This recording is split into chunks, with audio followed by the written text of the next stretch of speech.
Hello everyone, welcome back to our YouTube channel किताबों की पाठशाला। सो गाइस, आज की स्टूडियो में हम देखने वाले हैं क्लास 11th केमिस्ट्री का चैप्टर नंबर 1, जिसका नाम है रसायन विज्ञान की कुछ मूल अवधारणाएं। तो चलिए इसको देखना स्टार्ट करते हैं। तो फर्स्ट में आते हैं हमारे वस्तुनिष्ठ प्रश्न, जो कि हमारे 1 अंकीय प्रश्न है। तो इनके आंसर आपको यहाँ नीचे प्रोवाइड किए गए हैं, लेकिन एक बार हम इसे रिवाइज कर लेते हैं। तो चलिए देखना स्टार्ट करते हैं। सो फर्स्ट है 7 ग्राम नाइट्रोजन गैस का एनटीपी पर आयतन होगा। तो राइट आंसर रहेगा 5.6 लीटर। सेकेंड है एसटीपी पर 22.4 लीटर CO2 का द्रव्यमान होगा। तो राइट आंसर रहेगा 44 ग्राम। फिर नेक्स्ट है निम्न में से किसमें अणुओं की संख्या सर्वाधिक होगी। तो राइट आंसर रहेगा 45 ग्राम ग्लूकोज। नेक्स्ट है यदि सामान्य ताप व दाब पर गैसों को समान आयतन वाले 2 पात्रों में अलग अलग रखा जाए तो उनमें, तो इसका राइट आंसर रहेगा अणुओं की संख्या समान होगी। फिर नेक्स्ट है 1.6 ग्राम मीथेन CH4 के पूर्ण दहन से उत्पन्न CO2 की मात्रा होगी। तो इसका राइट आंसर रहेगा 4.4 ग्राम। फिर नेक्स्ट है निम्न में से विलयन की सांद्रता की यह विधि जो तापमान परिवर्तन से प्रभावित होती है। तो इसका राइट आंसर रहेगा मोलरता, कैपिटल M। फिर नेक्स्ट है 0.00300 में सार्थक अंकों की संख्या है। तो इसका जो राइट आंसर रहेगा वह होगा 3, क्योंकि जो ये पीछे की संख्या है इन्हें ही जोड़ा जाता है अगर 0 है तो, और अगर उसके आगे की संख्या रहती है वो सार्थक अंक में नहीं गिनी जाती है। फिर नेक्स्ट है 26.3207 304 और 1.28 के योग के सही उत्तर में सार्थक अंकों की संख्या होगी। तो राइट आंसर रहेगा 2। फिर नेक्स्ट है एक यौगिक का मूलानुपाती सूत्र CH2 है। इसका ग्राम अणुभार 42 ग्राम है। इसका अणुसूत्र होगा, तो इसका जो राइट आंसर रहेगा वह होगा C3H6। फिर नेक्स्ट है इलेक्ट्रॉन का द्रव्यमान 9.108 × 10⁻³ kg है। इनमें सार्थक अंक है, तो इसका राइट आंसर रहेगा 4। नेक्स्ट है 22.4 लीटर H2 गैस और 11.2 लीटर क्लोरीन गैस HEP पर मिलाए जाने पर बने HCl के मोलों की संख्या होगी। तो इसका राइट आंसर रहेगा 1 मोल। फिर नेक्स्ट है ऑक्सीजन के 16 ग्राम में अणुओं की संख्या उतनी होती है जितनी की। तो राइट आंसर रहेगा 1 ग्राम हाइड्रोजन गैस में। फिर नेक्स्ट है सही जोड़ियां मिलाइए। तो इसका फर्स्ट है एनटीपी पर गैसों के 1 मोल अणुओं का आयतन। तो इसका राइट आंसर रहेगा 22.4। फिर नेक्स्ट है विलायक के 1000 ग्राम में विलेय के मोलों की संख्या। तो इसका राइट आंसर रहेगा मोललता। फिर नेक्स्ट है एक ही प्रकार के परमाणुओं से बना पदार्थ। तो इसका राइट आंसर रहेगा तत्व। फिर नेक्स्ट है पदार्थ का सूक्ष्म कण जो स्वतंत्र अवस्था में रह सकता है। तो राइट आंसर रहेगा अणु। फिर है आधुनिक रसायन विज्ञान की जन्मदाता। तो राइट आंसर रहेगा लेवाजिए। फिर नेक्स्ट आती है हमारी सही जोड़ियां। निम्नलिखित भौतिक राशियों का मात्रकों के साथ सुमेलन कीजिए। तो इसका फर्स्ट है मोलरता। तो इसका राइट आंसर रहेगा मोल किलो मोल kg-1। फिर है मोल अंश। तो इसका जो राइट आंसर रहेगा वह होगा इकाई रहित। फिर नेक्स्ट है मोल। तो इसका राइट आंसर रहेगा मोल। फिर है मोललता। तो इसका राइट आंसर रहेगा मोल लीटर-1। फिर नेक्स्ट है दाब। तो इसका राइट आंसर रहेगा पास्कल। फिर नेक्स्ट है दीप्त तीव्रता। तो इसका राइट आंसर रहेगा कैंडेला। फिर नेक्स्ट है घनत्व। तो इसका राइट आंसर रहेगा ग्राम लीटर प्रति। नेक्स्ट है द्रव्यमान। तो इसका राइट आंसर रहेगा केजी, और ये नहीं होगा। फिर नेक्स्ट आते हैं हमारे 2 अंकीय प्रश्न, जिसे हम अति लघुत्तरीय प्रश्न कहते हैं। तो चलिए इसको देखना स्टार्ट करते हैं। सो फर्स्ट है सीमांत अभिकारक क्या है। तो चलिए इसका आंसर हम देख लेते हैं। सो आंसर है हमारा, आंसर आप स्क्रीन पर देख सकते हैं। सीमांत अभिकारक वह अभिकारक है जिसमें एक अभिकरण की मात्रा दूसरे अभिकारक की मात्रा से अधिक होती है। अतः वे अभिकारक जो अभिक्रिया में प्रस्तुत हो जाते हैं तथा उत्पाद की मात्रा को सीमित करते हैं सीमांत अभिकारक कहलाते हैं। क्या होगा कि सीमांत अभिकारक में एक पदार्थ बहुत ज़्यादा होता है, दूसरा पदार्थ उसकी तुलना में कम होता है। तो वहाँ पर क्या होता है, एक वस्तु अधिक हो जाती है और दूसरी वस्तु कम, जिससे आगे कोई अभिक्रिया नहीं हो पाती है। इसी को हम सीमांत अभिकर्मक या अभिकारक कहते हैं। फिर हमारा नेक्स्ट क्वेश्चन है हवा को हमेशा समांगी मिश्रण क्यों नहीं मानते। तो चलिए इसका आंसर हम देख लेते हैं। सो आंसर है हमारा, आंसर आप स्क्रीन पर देख सकते हैं। हवा को समांगी मिश्रण इसलिए कहा जाता है क्योंकि इसमें हर एक तत्वों की मात्रा अलग अलग अनुपात में होती है। एक अनुपात में इनकी मात्रा नहीं होती है, इसलिए समांगी मिश्रण माना जाता है। क्योंकि हवा एक समांगी मिश्रण है। हमारे चारों तरफ फैली है तथा यह आंखों से दिखाई नहीं देती। जो कि हवा एक समांगी मिश्रण है, अतः यह चारों तरफ रंगहीन दिखती है।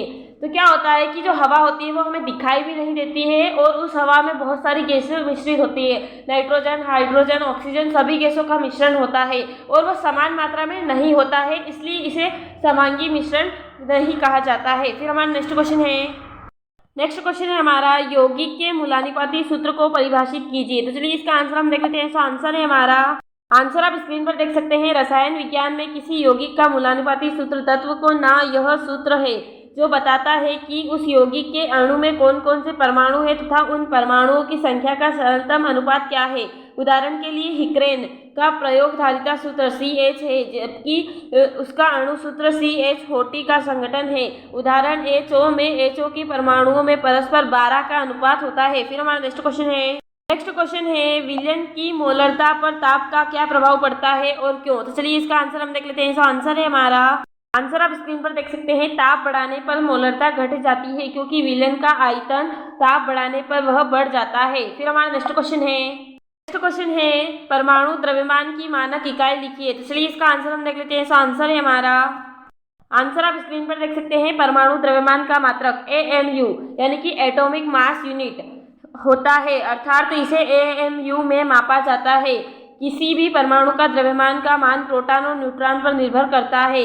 किसी भी पदार्थ की मूलभूत इकाई को परमाणु कहते हैं और प्रत्येक परमाणु प्रोटॉन, न्यूट्रॉन और इलेक्ट्रॉन से मिलकर बना होता है। फिर हमारा नेक्स्ट क्वेश्चन है हमारा, ज्यादातर तत्वों का परमाणु भार प्रभाज में क्यों होता है। तो चलिए इसका आंसर हम देख लेते हैं। तो आंसर है हमारा, आंसर आप स्क्रीन पर देख सकते हैं। किसी तत्व का परमाणु द्रव्यमान या परमाणु भार वह संख्या है जो यह प्रदर्शित करता है कि उस तत्व का एक परमाणु कार्बन परमाणु के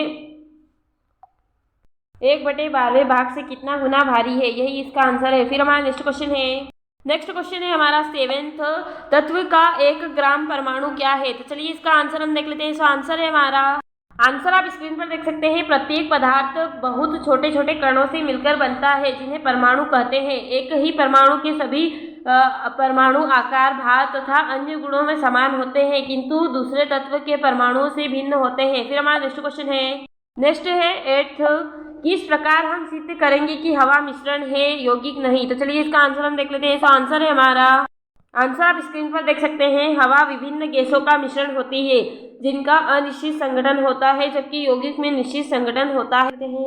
नेक्स्ट क्वेश्चन है हमारा, क्वेश्चन है मोल संकल्पना क्या है। तो चलिए इसका आंसर हम देख लेते हैं। तो आंसर है हमारा, तो आंसर आप स्क्रीन पर देख सकते हैं। परमाणु, अणुओं तथा आयन आदि की संख्या गिनने के लिए जिस का उपयोग करते हैं उसे मोल या मोल संकल्पना कहते हैं। फिर हमारा नेक्स्ट क्वेश्चन है मोल और आवागाद्रो संख्या से आप क्या समझते हो। तो चलिए इसका आंसर हम देख लेते हैं। तो आंसर है हमारा, तो आंसर आप स्क्रीन पर देख सकते हैं। मोल किसी पदार्थ की वह मात्रा है जिसमें उतने ही कण, परमाणु, अणु, आयन आदि जितना कि 0.012 kg 12 ग्राम C12 में परमाणुओं की संख्या होती है। फिर आवागाद्रो संख्या, किसी भी गैस के ग्राम अणुभार में अणुओं की संख्या समान होती है, इस संख्या को ही आवागाद्रो संख्या कहते हैं। फिर हमारा नेक्स्ट है किसी पदार्थ के अणुसूत्र और मूलानुपाती सूत्र में क्या संबंध होता है। तो चलिए इसका आंसर हम देख लेते हैं। तो आंसर है हमारा, तो आंसर आप स्क्रीन पर देख सकते हैं। किसी यौगिक का वह सूत्र जो उसके अणु में उपस्थित तत्वों के परमाणुओं की संख्या को व्यक्त करता है अणुसूत्र कहलाता है। अणु या तो 4 मूलानुपाती सूत्र के समान होता है या उसका सरल गुणांक होता है। जैसे जल का अणुसूत्र H2O है तो यह दर्शाता है कि यौगिक के एक अणु में विभिन्न तत्वों के कितने संभव परमाणु विद्यमान है, क्योंकि मूलानुपाती सूत्र एक यौगिक में परमाणुओं का सबसे सरल पूर्ण संख्या अनुपात दिखाते हैं। अणुसूत्र एक अणु में प्रत्येक प्रकार के परमाणुओं की संख्या दिखाते हैं। फिर हमारा नेक्स्ट क्वेश्चन है Na2CO3 अणुभार का 500 मिलीलीटर M/10 विलयन बनाने के लिए इसकी कितनी मात्रा आवश्यक होगी। तो चलिए इसका आंसर हम देख लेते हैं। तो आंसर है हमारा, तो आंसर आप स्क्रीन पर देख सकते हैं।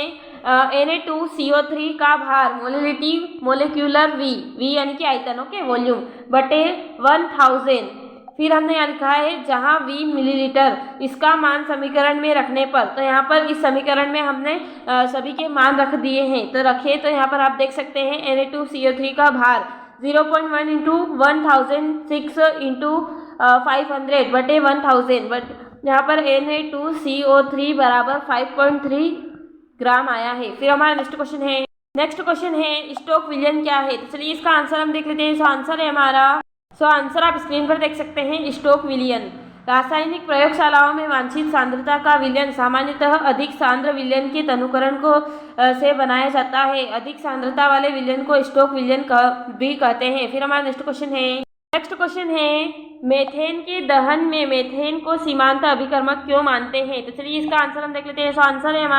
आंसर आप स्क्रीन पर देख सकते हैं। मीथेन सीमित अभिकर्मक है क्योंकि दूसरा अभिकारक हवा की ऑक्सीजन है जो हमेशा अधिक मात्रा में मौजूद होता है। फिर हमारा नेक्स्ट एंड लास्ट क्वेश्चन है 50 मिलीलीटर और 50.0 मिलीलीटर में क्या अंतर है। तो चलिए इसका आंसर हम देख लेते हैं। आंसर आप स्क्रीन पर देख सकते हैं। 50 मिलीलीटर का मतलब है कि हम वॉल्यूम को 0.1 मिलीलीटर की शुद्धता तक मापेंगे और 50.0 मिलीलीटर का मतलब है कि हम वॉल्यूम को 0.01 तक की शुद्धता तक मापेंगे। इस प्रकार हमारे सारे इस चैप्टर के क्वेश्चन आंसर्स कंप्लीट होते हैं। तो thanks for watching this video अच्छा लगा हो तो प्लीज़ वीडियो को लाइक, चैनल को subscribe and share this video.